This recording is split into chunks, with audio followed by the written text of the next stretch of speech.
Bom, agora eu vou falar um pouco sobre a evolução, vou passar um conteúdo básico aqui de cada teoria, do que é evolução. Antes de falar de evolução, eu tenho que falar do criacionismo, eu tenho que falar do fixismo, né?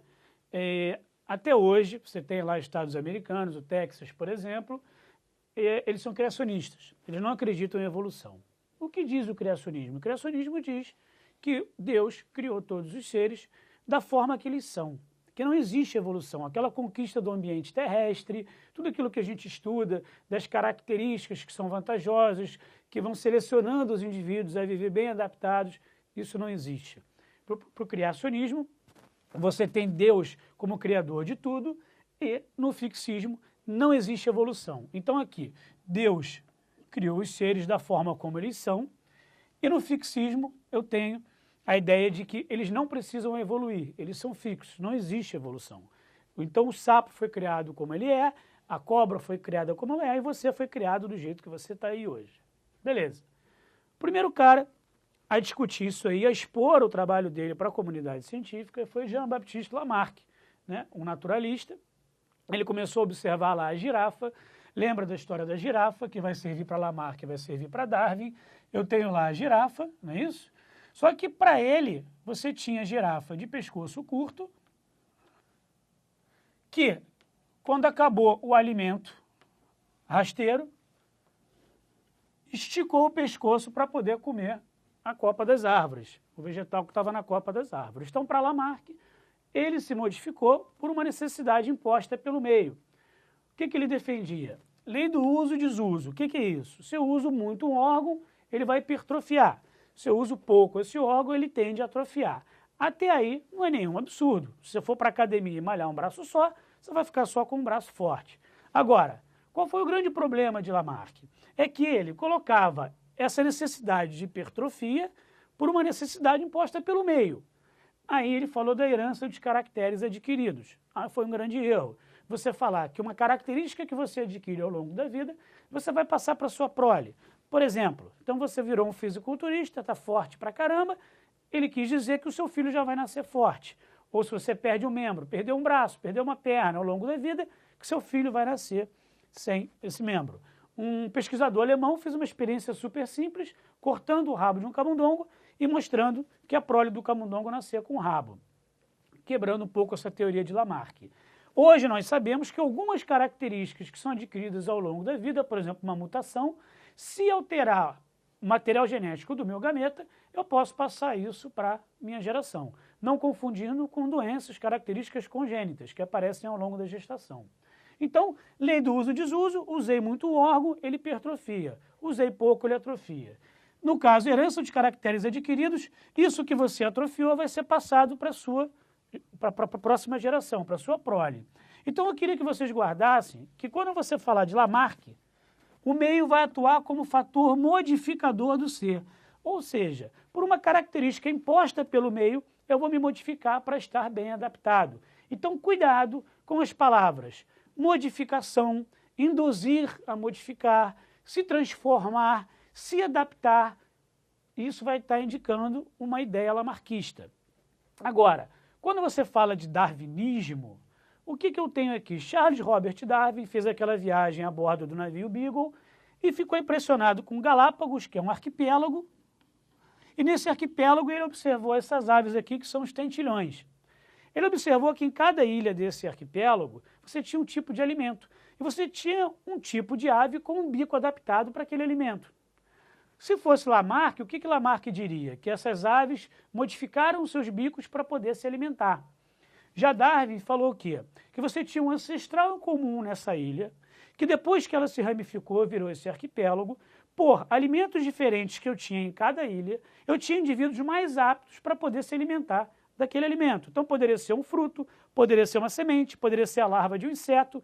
Então, se naquele ambiente eu tinha um tipo de semente que só uma ave conseguia abrir aquela semente, se alimentar daquela semente, essa ave ia se alimentar, ia se reproduzir, ia passar essa característica para a prole.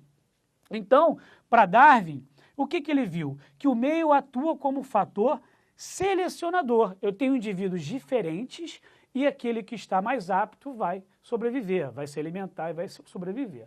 O problema de Darwin é que ele não sabia como essa variabilidade aparecia.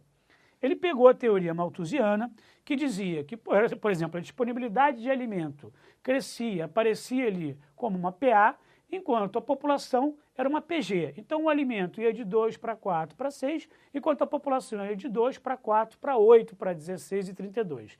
Ou seja, a população crescia, o alimento ficava escasso, começava a competição. Aí Darwin dizia que, como eu tinha indivíduos diferentes, a seleção ia atuar naqueles indivíduos mais aptos, né? Ia eliminar os menos aptos. Ele só não sabia explicar por que esses indivíduos eram diferentes uns dos outros. Recombinação, mutação, reprodução sexuada, isso só foi ser explicado na teoria sintética da evolução. Quando a gente fala de seleção natural, na verdade, eu queria deixar claro aqui para vocês que a seleção natural nem sempre vai favorecer o mais apto. O primeiro, o que é ser mais apto? Pode ser o mais forte, o mais veloz, o mais inteligente. Isso a questão vai falar para você, ele vai te colocar uma situação. E outra, eu tenho 3 tipos de seleção natural. Eu tenho a seleção natural direcional, eu tenho a seleção natural estabilizadora e tenho a seleção natural disruptiva. Qual é a diferença entre elas? Na seleção natural direcional, eu tenho a seleção do indivíduo mais apto. Por exemplo, teve uma modificação no ambiente e um indivíduo estava mais apto em relação aos outros. Esse indivíduo vai se reproduzir e eu vou ter a minha população direcionando a sua carga genética para o aparecimento daquele fenótipo. Então eu vou ter o favorecimento do indivíduo mais apto em detrimento aos outros. Na estabilizadora, eu vou ter a eliminação do menos apto, aquele ponto fora da curva. Então, por exemplo, imagina uma onça vai caçar, eu tenho lá um grupo de zebras bebendo água num lago, né? A onça ela vai pegar, ela não vai escolher quem ela vai lá predar. Ela vai mirar no meio, vai contra o vento, para o cheiro não chegar primeiro, e vai correr em direção àquelas zebras. Vai ter zebra correndo para tudo que é lado. Aí tem uma zebra que é cega, ou que é surda, ou que tem uma dificuldade de locomoção. O que vai acontecer? Essa zebra vai ser predada. Essa zebra sendo predada, o que isso representa geneticamente para a gente? Que o gene que determinou o aparecimento dessa perna, que impossibilitou a corrida da zebra, vai ser eliminado da população. Deve ser eliminado da população.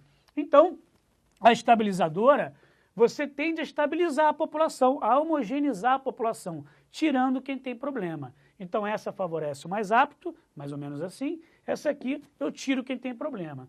E a disruptiva é quando eu estou favorecendo mais de um fenótipo vantajoso. Então é como se fosse uma direcional com mais de um fenótipo vantajoso para aquele animal. Por exemplo, um odor agradável, uma coloração agradável, a velocidade, a inteligência, ou seja, são os 3 tipos que eu tenho de seleção natural.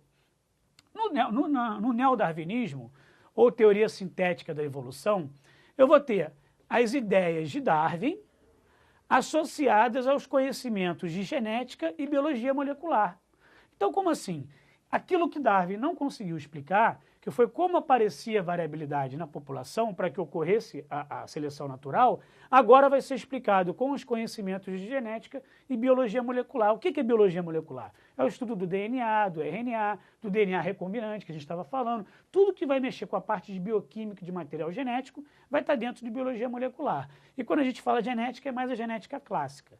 Então, na teoria sintética da evolução, eu vou estar juntando o darwinismo, as ideias de Darwin, com a genética e a biologia molecular. Então é tudo que a gente tem até hoje, o estudo das mutações, translocação, deleção, inversão. Isso aí depois a gente vai falar num outro momento com mais calma. Só para terminar essa parte de evolução, essa geralzona sobre essas teorias aqui, o que é o equilíbrio pontuado? Isso aqui, na verdade, é uma teoria bem recente, que vai um pouco contra a ideia do gradualismo de Darwin.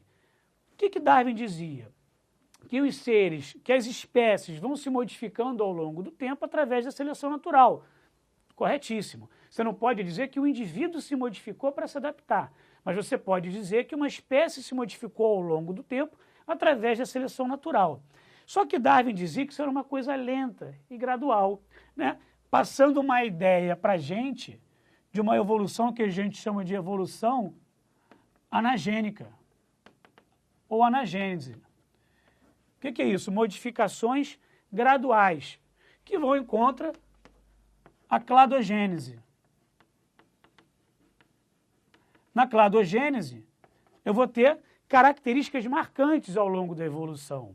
Então, o que vai acontecer aqui? No equilíbrio pontuado, eles defendem, que é uma teoria bem recente, que eu tenho modificações de uma população que são determinantes para a evolução daquela espécie, que vai um pouco ao contrário do que Darwin dizia, que é uma coisa bem lenta e gradual. Por isso que chama equilíbrio pontuado, que as modificações naquela população são bem pontuais, são bem expressivas. Então, eu espero que vocês tenham tido uma ideia geral, bem superficial, obviamente, sobre essas teorias evolutivas, ok?